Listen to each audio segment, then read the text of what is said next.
smoke still rose from the ground. The battle had ended hours ago, but the air still smelled like burning metal. Crushed ships lay scattered across the field. Some were human, some were alien. All were broken. Sergeant Mason walked carefully through the wreckage. His rifle was slung across his back. He wasn't looking for enemies now. He was looking for survivors. As he stepped over twisted wires and scorched panels, he heard something. A sound.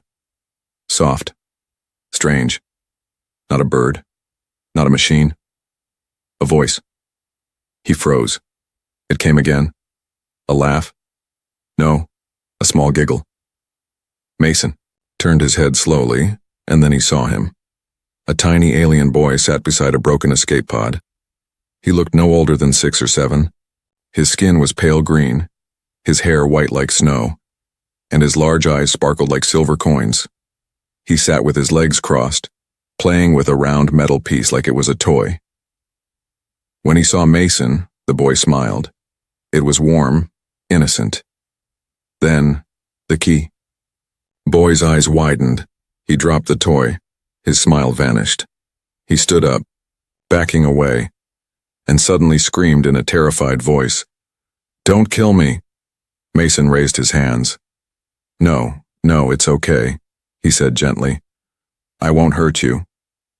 The boy stepped back, shaking. His small feet were bare, dirty. His body was thin, clothes torn. "Please," the boy cried again. "Please don't kill me. I didn't do anything." Mason took one slow step forward. The boy tripped and fell backward. "Easy," Mason said, kneeling. "You're safe now. I'm not the enemy." The boy blinked fast. His lips trembled. "You're human," he whispered. "Yes," Mason said. "And I'm here to help." "No." The boy shook his head. Humans kill. Not all of us." Mason slowly took off his gloves and reached into his pouch. He pulled out a sealed ration bar and gently placed it on the ground. Then he stepped back. The boy looked at the bar like it might explode. He crawled closer, sniffed it, then took a small bite. His eyes filled with tears. "Real food," he whispered. Mason sat down on a rock nearby. He watched the boy eat slowly, like every bite might be taken from him. "What's your name?" Mason asked softly. The boy didn't answer. "Where are your parents?" Still no answer. Then the boy pointed at the broken escape pod. Mason turned to look. Inside, 2 bodies. One larger, one smaller, both still, covered in ash. Mason's chest grew tight. "I'm sorry," he said. The boy didn't cry. He just looked, tired, very tired. "Do you have more food?" he asked, voice barely above a whisper. "Yes," Mason nodded. "And water, and shoes too." The boy blinked. "Shoes?" "Yes." His tiny toes wiggled. "I forgot how they feel," he said. Suddenly a noise came from the trees nearby. A twig snapped. Mason stood quickly and drew his weapon, eyes locked on the sound. The boy gasped and jumped behind the pod. "Who is it?" Mason whispered. No answer, but he felt it. Someone else was watching. He turned slowly, eyes scanning the trees. Nothing. Then, from far back in the shadows, he saw it. A pair of eyes, yellow, narrow, watching, and then gone. Mason lowered his gun slowly. He turned back to the boy who was shaking. "Did you see that?" Mason asked.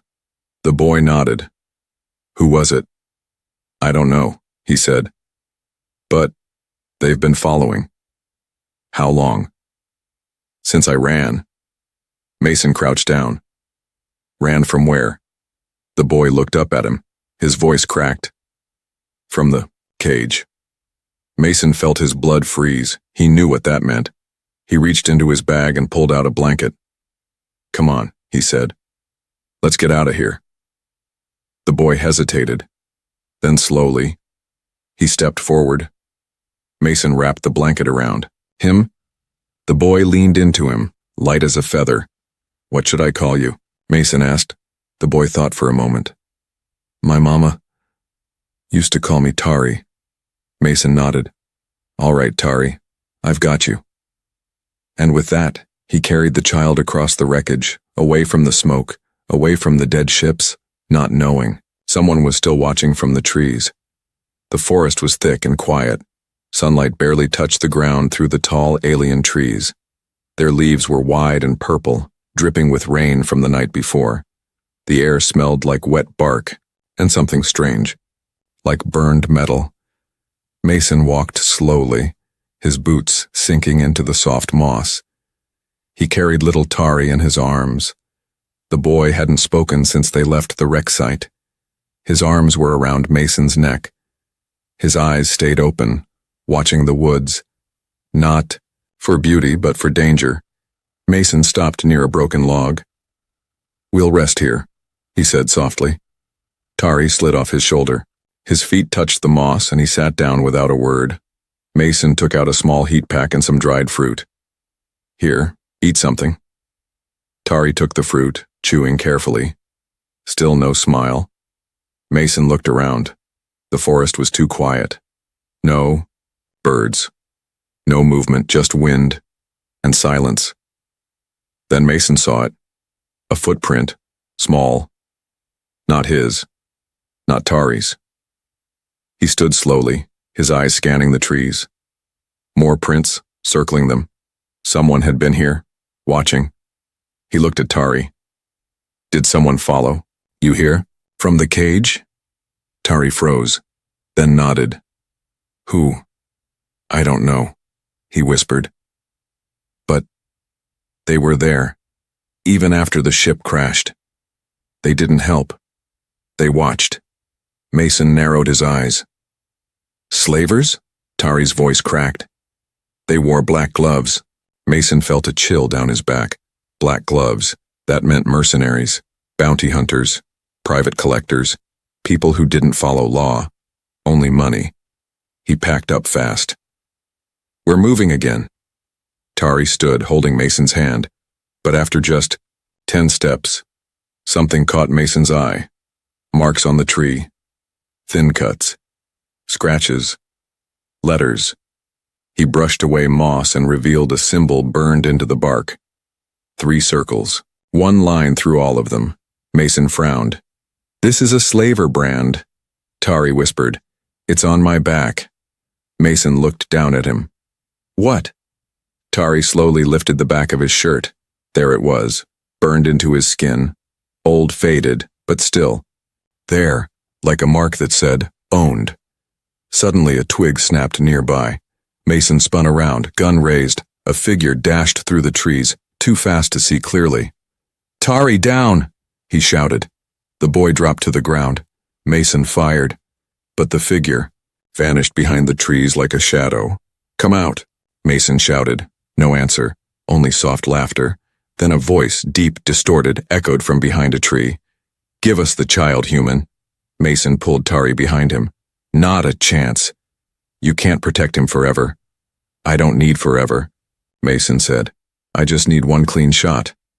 There was silence. Then the voice whispered, He doesn't belong to you. Mason's jaw tightened. He doesn't belong to you either. Then a dart flew past Mason's head, almost hitting Tari. Mason scooped him up and ran, through branches, through thorns, through fog. The forest grew darker, the trees closer. Behind them, footsteps followed. Finally, Mason slid down a hill into a rocky clearing. He ducked behind a boulder, breathing hard. Tari gasped, clutching his arm. Mason checked him. No wounds, but the boy was shaking. You okay? Tari nodded slowly. Mason handed him water. Tari took 1 sip and whispered, Why are they chasing me? Mason looked at him. I think there's more to you than even you know. Night fell. Mason set up a small campfire behind the rocks, hidden from view. Tari sat close, holding his knees. The firelight flickered on his face. Mason leaned closer. You said you ran from a cage. How long were you there? Tari shrugged. I don't remember. I just remember screaming and cold. And the gloves. They had masks. They took others. Some never came back. Mason nodded slowly. You were brave to escape. Tari looked up. No, I was just lucky. Mason shook his head. No, kid. Luck doesn't carry you this far. Courage does. Suddenly, Tari pointed at something in the dirt. Mister, what's that? Mason leaned forward. Drawn in the soil were more marks. Not by animals. Not random symbols. Childlike. A spiral. A star. And a small shape that looked like a door. What do these mean? Mason asked. Tari looked confused. I don't remember drawing them. Mason touched the spiral. You think this is a map? Tari didn't answer, but something deep in his eyes changed, like a memory trying to come back. Behind them, leaves rustled again. Mason stood fast, weapon in hand. But nothing came. Only a whisper. A child's whisper, not Tari's. Help me. Mason's. Blood went cold. He turned toward the dark trees and saw a second child's face, half hidden, staring, then gone. Night in the alien forest was not silent. It whispered. It creaked. It groaned. Strange lights blinked far in the distance, some from animals, some not natural. Mason stayed close to the fire. He hadn't slept in almost 2 days, but he couldn't risk closing his eyes. Tari slept lightly beside him, wrapped in a thick thermal blanket, still gripping Mason's hand. But Mason kept watching the trees, because what he saw earlier, the child's face, still haunted him. And worse, he knew that face didn't belong to anyone alive. The fire cracked. Mason's ears twitched. There it was again. A soft cry. High. Faint. Like a child, lost in the trees. He stood slowly, careful not to wake Tari. He stepped away from the fire, weapon in hand. The crying grew louder. Help. He followed the sound, weaving between thick trees and hanging vines. His flashlight flicked, and there it was again. A shadow. Small, childlike.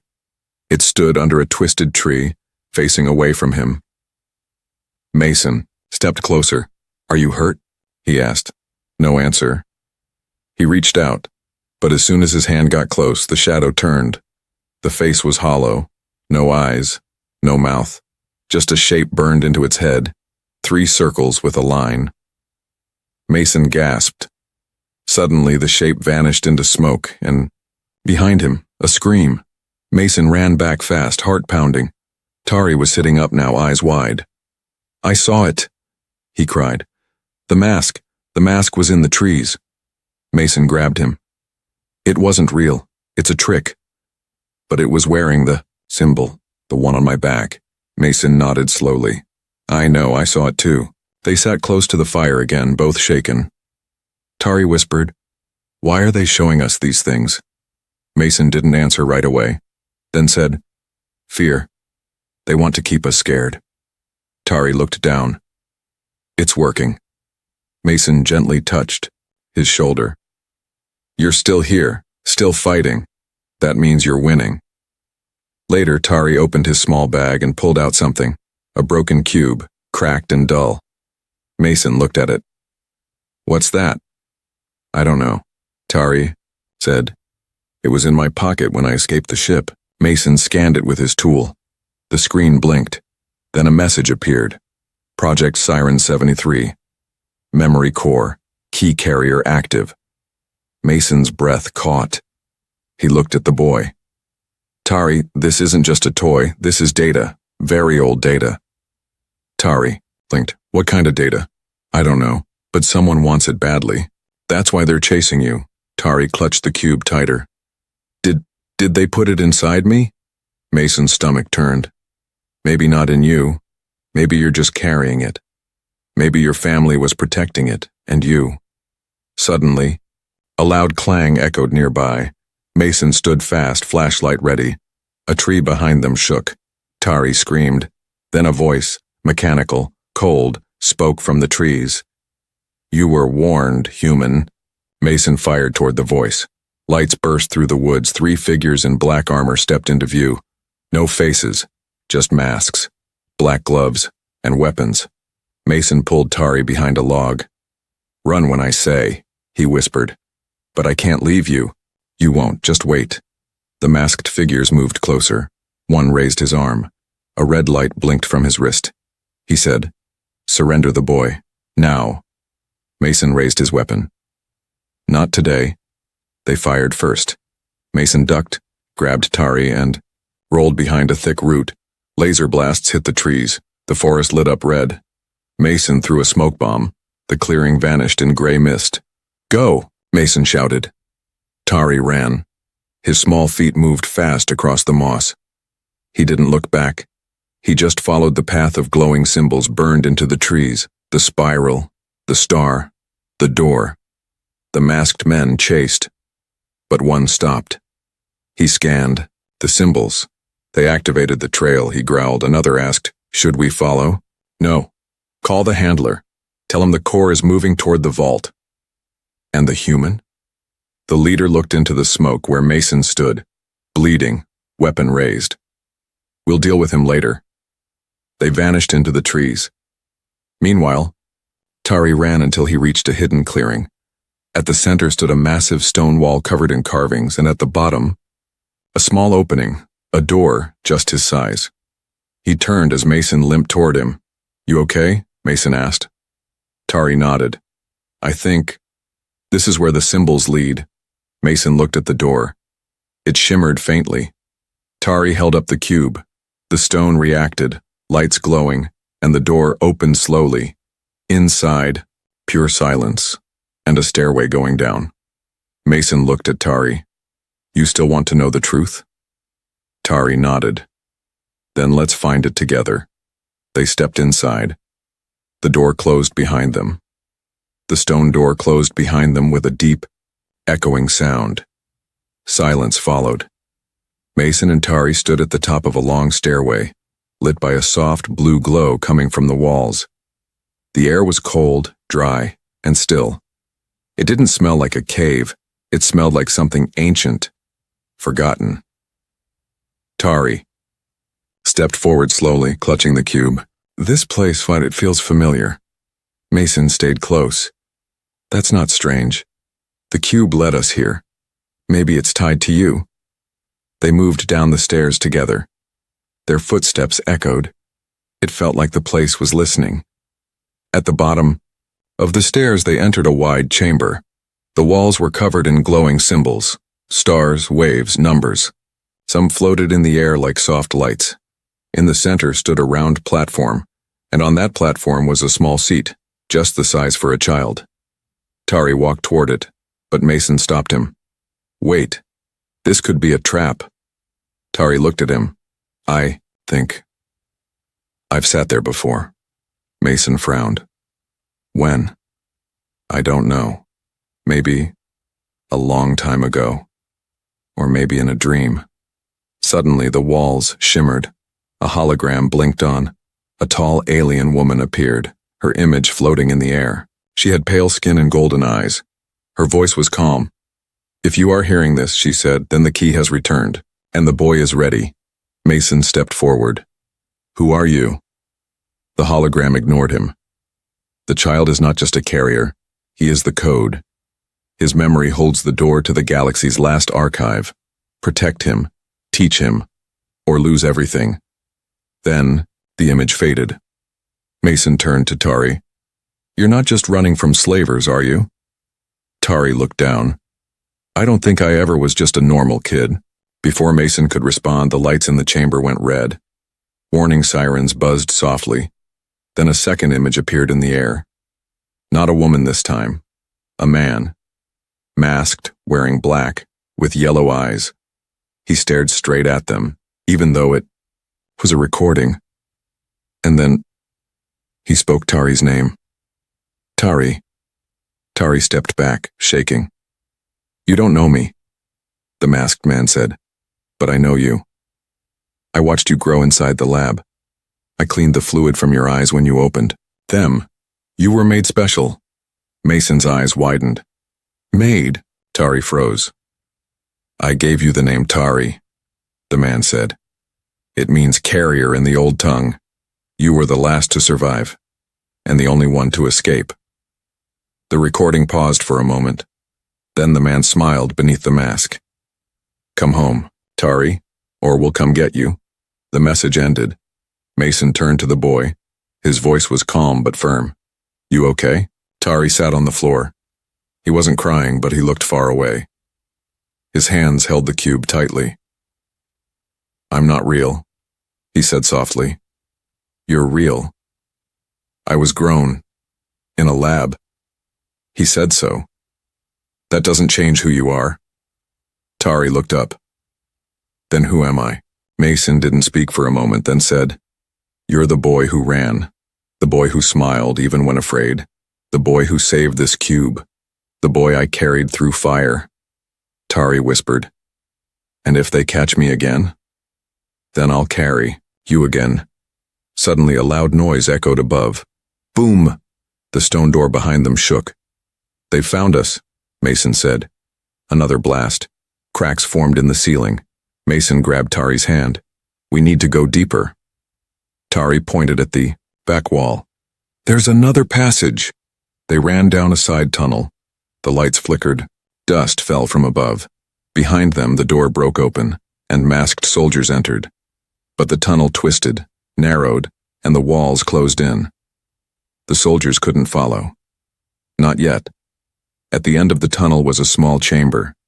Inside, a machine. Tall. Glowing. It pulsed like a heartbeat. Tari stepped closer. The cube in his hand glowed brighter and floated from his palm into the machine. It clicked into place. Then, a map appeared in the air. Stars, planets, paths, and at the center, a blinking red dot. Mason pointed. That's us. Another red dot blinked nearby. They're closing in, but Tari pointed at a green light across the map. There, he said. That's where the archive is. That's where the full memory goes. Mason nodded. Then that's where we go next. But deep in the broken hall above, the masked man stood among his soldiers. He touched the cracked stone with his gloved hand. He didn't look angry. He looked proud. They woke the machine, he said. They made the map visible again. His second in command asked, What now? The man smiled under his mask. We let them run. The boy will lead us to the final archive, and when he opens it, he raised a small controller in his hand. We'll take everything. The stolen starship hummed quietly through space, old, patched together and not meant for long flights. But it was all Mason had found at the edge of the ruins. Enough to get them off the planet. Enough to stay ahead of the hunters. Tari sat in the co-pilot seat holding the cube. It no longer glowed. Its light had moved into him. Ever since he placed the cube in the vault machine, something inside him felt different, warmer, brighter, alive. Mason adjusted the ship's course. We'll reach the green marker in a few hours. Tari looked at him. What's there? I don't know, but it's where the map wants us to go. Tari leaned back. I'm scared. That's normal, Mason said. Being brave isn't about not being scared. It's about doing what's right, even when you are. Tari stared out the window. You think I was made just to open doors? Mason shook his head. I think you were made to choose, and you're choosing right now. Hours later, the ship reached a quiet planet. Gray skies, blue trees, mountains shaped like spikes. The green marker blinked from inside a valley. Hidden between ridges, they landed near a cliff. Tari stepped out first. His feet touched the soft ground. The air was clean, cold, but not painful. Ahead of them, carved into the rock, was a tall stone gate. No handles, no controls, just one smooth surface, and a circle in the center, the same size as Tari's hand. He stepped toward it. The stone glowed. He pressed his palm against the circle. For a moment, nothing happened. Then, The stone began to turn. The door opened with a hiss. Behind it, light, soft, golden, warm like sunlight. Tari walked in, heart pounding. The chamber was vast, round, floating. Orbs of data circled above like stars, thousands of them. In the center stood a single chair, again, just his size. But this time he didn't hesitate. He sat, the lights blinked faster. And then, his memory exploded open. Visions flooded his mind. Not dreams, not imagination, memories, not just his, all the children from the lab, the ones who didn't survive, their faces, their laughter, their screams. The woman with golden eyes. His mother? Or his maker? The masked man, holding him as a baby, whispering strange codes into his ear. His name, Tari 73, because he was the 73rd try, the only one who lived, because he was born not from love, but from a plan, a weapon that could learn, grow, feel, obey, until he didn't. Back in the chamber, his eyes were wide, his hands glowed faintly. The machine spoke in a soft voice. Core restored, knowledge linked, soul chosen. Tari stood. He wasn't just holding information, he was the archive now. Mason stepped in. Tari? What happened? Tari looked at him, voice steady. I remember now. Everything? Tari nodded. They made me to hold secrets, codes, plans, but I also saw something else, something they didn't mean to show me. What? Tari turned toward the machine. It's not just knowledge. It's a map to something ancient, something alive. Alive? A ship, a world, maybe both. Buried, hidden, waiting for the one who remembers. And that's you? Tari nodded slowly. Mason stepped closer. Then we protect it. Suddenly red lights flashed inside the chamber. Warning, proximity alert. Mason's eyes narrowed. They found us. A screen blinked open above the gate. The masked man appeared again, but this time live. Hello, Tari. Tari stepped forward. You lied to me. No, I raised you. You raised me like a tool. The masked man chuckled. You've grown. I remember now, Tari said, voice cold.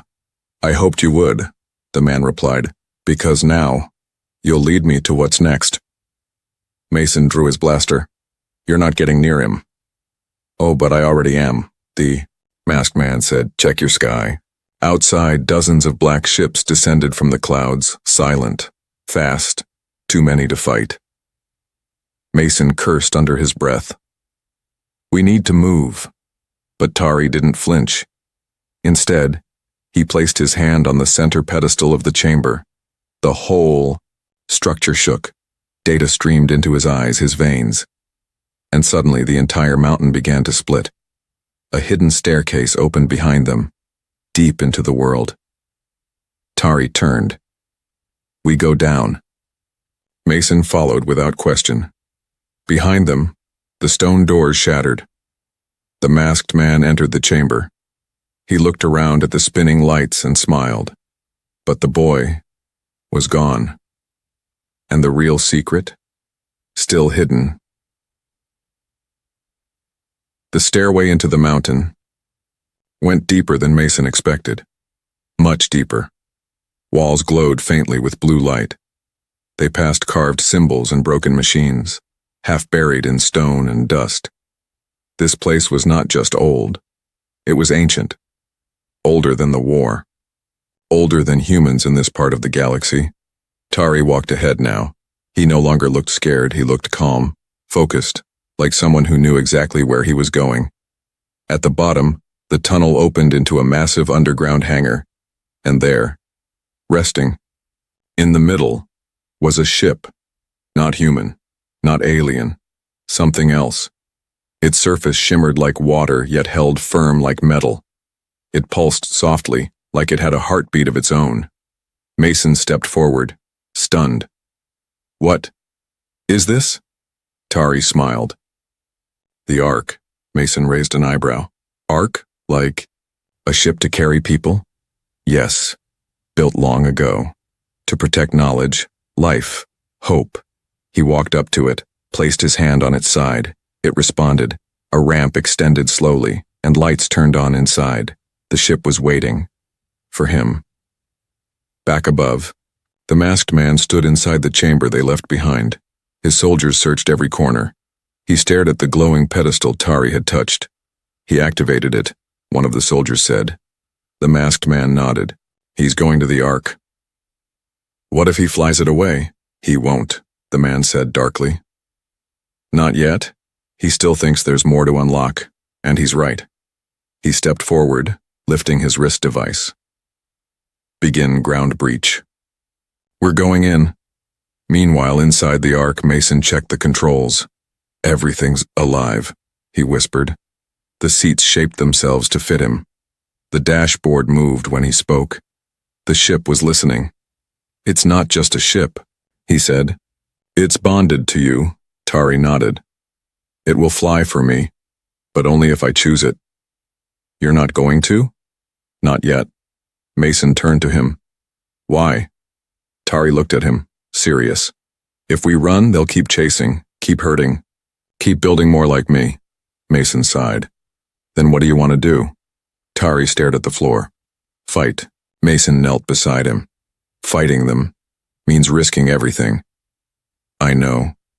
You could fly far, hide forever. I don't want to hide, Tari said softly. I want others like me to be free. Mason looked at the boy. No, not a boy anymore. A spark in his eyes had changed. This wasn't just survival, it was a stand. An alarm rang through the Ark. Intruders detected. The mountain was shaking. Tari and Mason ran to the upper level. On the screen, dozens of soldiers in black suits were cutting through the stone, coming fast. Mason turned to the ship. We can't let them take it. No, Tari said, but we can use it. How? Tari stepped to the center of the ship's control core. It has weapons. He placed his hand on the glowing panel. Outside the ship, parts of the walls slid open. Turrets emerged from the ground. Mason's eyes widened. We're going to defend the hangar? Tari nodded. Just long enough. For what? For the others to find us. Just then, on the outer scanner, Mason saw something unexpected. 3 ships, old ones, human design, and flying toward them. He grinned. Looks like Ray got our message after all. Outside, the ground exploded as the masked man entered with his soldiers. The Ark pulsed in front of them. He smiled beneath the mask. At last, he stepped forward, but the ground shook. Then a voice echoed from the hangar walls. Leave, or be destroyed. The soldiers paused. The masked man didn't. I raised you, Tari, he called out. I gave you purpose. Tari's voice echoed from the Ark. You gave me pain. Now I choose peace, and I will fight for it. Turrets fired. Blasts lit up the cave. Ray's ship swooped down from above, firing at the intruders. The masked man raised a shield, blocking the attacks, but he was pushed back. Inside, Mason grabbed a weapon from the ship. I'll hold this. Sighed. Get to the core. Tari nodded and ran deeper into the ship. At the heart of the Ark, the true core pulsed. A voice, soft and old, spoke to him. You carry the memories of thousands. Do you accept the role of protector? Tari placed his hand on the core. I do. Light exploded through the ship. Outside, the Ark lifted slightly, pushing back the invaders with force. The masked man screamed, No! But it was too late. Tari had activated the full power, and now he was no longer just a child. The Ark rose.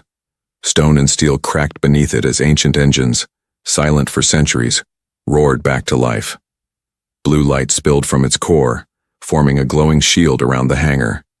Outside, Ray's ship circled, blasting enemy fighters, trying to land. Inside the cockpit, Tari stood still. His eyes shimmered with light. His voice echoed softly, blended with the ship's own. Mason stepped in behind him, blood on his sleeve but still standing. Is this it? Tari turned. He didn't look like the scared boy from the wreck anymore. He looked like someone born for this. Yes, Tari said quietly. The Ark knows me now, and I know it. The walls pulsed with his heartbeat. Every system responded to his thoughts. He turned to the screen. There, beyond the mountain, the masked man stood alone now, his army pushed back or retreating. But he remained, waiting, watching. He won't run, Mason said. I know, Tari replied. He doesn't need the army. He wants me. He'll come alone. Mason placed a hand on his shoulder. We can leave, Tari. We have the ship, the data. We can go far. Tari looked at him. No. If we leave now, others will suffer. Others like me. Mason looked into his eyes. You don't owe the galaxy anything, kid. Tari shook his head. I know. But I want to do this. Mason sighed, then smiled. Then let's do it right. He handed Tari a small disc. Signal beacon. Drop it, and the Ark will auto-return here if you need it. Tari nodded. What about you? I'll be behind you. Always. Tari took a breath and opened the gate. The platform lowered slowly outside the Ark, into the cold wind of the broken mountain. There, on the cracked stone, stood the masked man. His coat flapped. His hands were bare. Tari stepped down alone. The man smiled. You activated it just like I trained you to. You didn't train me. You used me. I made you. You caged me. The masked man stepped forward. Don't do this, Tari. I can still bring you home. You were built for something greater than wandering with a human. Tari's fists clenched. That human gave me something you never did. What's that? Tari raised his chin. Love. The man's eyes narrowed. Love is weak. No, it's stronger than all your lies. The man reached for his weapon, but Tari didn't flinch. I'm not afraid of you anymore. A soft light rose from the Ark behind him, and with one blink, Tari disappeared. The man gasped. What? Behind him, Tari reappeared, teleported. He placed a glowing hand on the man's back and whispered, Goodbye. A pulse of light shot. Out. The man froze, his systems shutting down. He collapsed. Still breathing, but defeated. Mason rushed forward. Tari! The boy turned slowly, his glow fading. I didn't kill him, he said. I just shut down the part that hurt others. Mason nodded. You did the right thing. They returned to the Ark. Ray's voice came over the comms. We've cleared the sky. Everyone's falling back. Mason looked at Tari. It's over. Tari sat in the pilot seat, then turned and said something Mason didn't expect. Can I stay with you? Mason blinked. Of course, always. Tari smiled, then asked, Then, can I call you Dad? Mason froze. The word hit him like a wave. He walked over, knelt down, and hugged him tight. You already do, son. The Ark rose higher, breaking through. The last of the clouds. Behind them the mountain sealed. The data was safe. But more than that, a future had begun. One not made in a lab, but in choice and in love.